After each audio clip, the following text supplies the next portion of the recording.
Bienvenue à YouPaint Monaco, édition 2022. Cette année, la thématique de YouPaint était la protection des animaux des forêts. Et j'ai décidé de mettre en lumière l'ours cette année et le loup. À savoir que donc, ce sont les animaux des forêts que j'ai voulu défendre. Et en même temps, j'aime toujours cacher des petits messages dans mes œuvres. À savoir que l'ours est aussi identifié à l'ours de ce qu'on appelle le bear market. Avec tous les stock markets, etc. C'est un petit peu la représentation quand les marchés financiers s'effondrent. Et l'idée, c'est pour ça que j'ai voulu donc mettre la fragilité, puisque le marché financier est aussi fragile peut-être que les ours.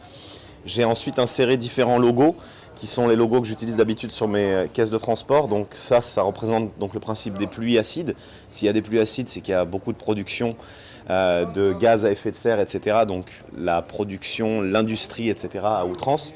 La fragilité, donc avec ce morceau de verre donc, qui se casse, pour parler aussi bien de la fragilité de cette nature et de la fragilité du marché.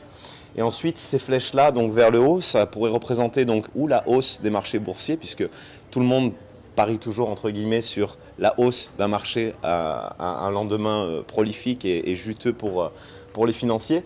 Et en même temps, ça signifie que quand on transporte une caisse de transport, elle doit être transportée toujours dans ce sens-là. À savoir que si on avait eu l'ours qui était transporté dans l'autre sens, ça aurait signifié qu'il avait disparu. Donc l'idée, c'est continuons de transporter les ours dans ce sens-là, continuons d'être focus sur la nature et surtout soyons attentifs à tous ces principes de finance. À savoir que quand vous vous mettez entre ces deux œuvres, vous êtes bloqué entre l'ours des stock market et du bear market et le loup de Wall Street. Donc j'ai décidé aussi donc de représenter ce loup, à savoir que le loup est toujours un animal un petit peu controversé dans la nature, puisque les bergers sont toujours entre guillemets à la chasse au loup, parce qu'ils ont peur que ça vienne attaquer donc leurs différents élevages et troupeaux. Et en même temps, le loup, c'est un animal un petit peu représentatif de mille et une choses. Le loup de Wall Street, on s'en rappelle tous.